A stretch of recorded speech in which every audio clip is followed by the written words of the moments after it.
Hello दोस्तों, हीटी films में आप सबका बहुत बहुत स्वागत है।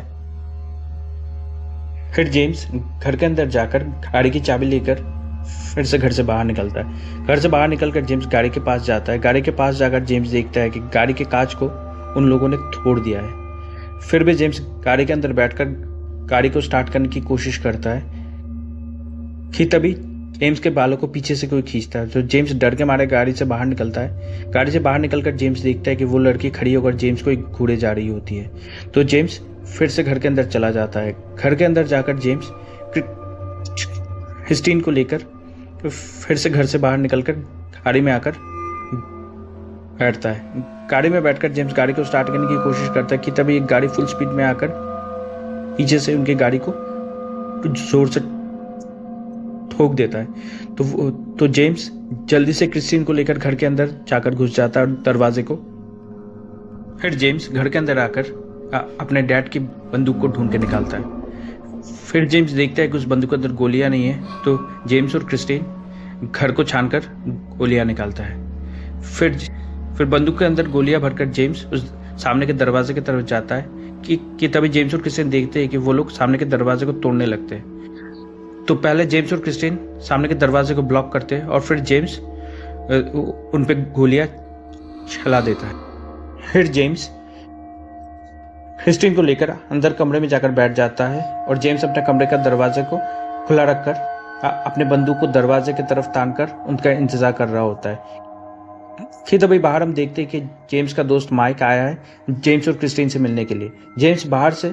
माइक बाहर से जेम्स को फ़ोन लगाता है पर उसका फ़ोन लगता नहीं है। तो माइक घर के अंदर जाकर घुस जाता है। घर के अंदर जाकर घुसकर माइक जेम्स और क्रिस्टीन को ही ढूंढ रहा होता है कि तभी हम देखते हैं कि वो मास्क पहना हुआ आदमी माइक के पीछे ही खड़ा है और वो मास्क पहना हुआ आदमी माइक के ऊपर वार करने ही वाला होता है कि तभी जेम्स गलती से माइक के ऊपर गोली चलाकर वो उनसे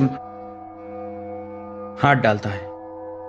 फिर जेम्स क्रिस्टीन से कहता है कि मेरा एक डैड का पुराना सा रेडियो है यार्ड में और उससे हम पुलिस को संपर्क कर सकते हैं। तो जेम्स उस रेडियो को ढूंढने यार्ड में चला जाता है। तो काफ़ी वक्त तक जेम्स वापस नहीं आता है। तो क्रिस्टीन जेम्स को ढूंढते हुए यार्ड में जाती है।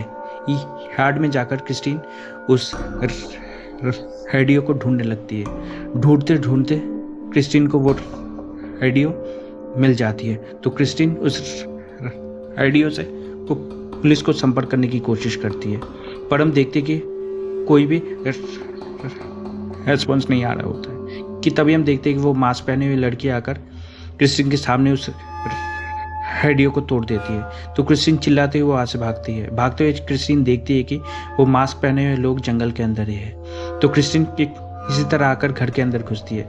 घर के अंदर घुसकर क्रिस्टीन देखती है कि वो मास्क पहना हुआ आदमी घर के अंदर ही है। फिर वो मास्क पहना हुआ आदमी क्रिस्टीन के सर पे वार करके उसे बेहोश कर देता है और क्रिस्टीन को खींचते हुए अपने साथ लेकर जाता है। फिर हम देखते हैं कि सुबह हो जाती है और हम देखते हैं कि उन लोगों ने जेम्स और क्रिस्टीन के दोनों हाथ पांव बांधकर उन्हें एक चेयर पे बैठा कर रखा है। फिर हम देखते हैं कि क्रिस्टीन उन लोगों से पूछती है कि तुम लोग ऐसा किस लिए कर रहे हो, पर हम देखते हैं कि वो लोग उन दोनों को कुछ भी नहीं बताते हैं और वो लोग उन दोनों को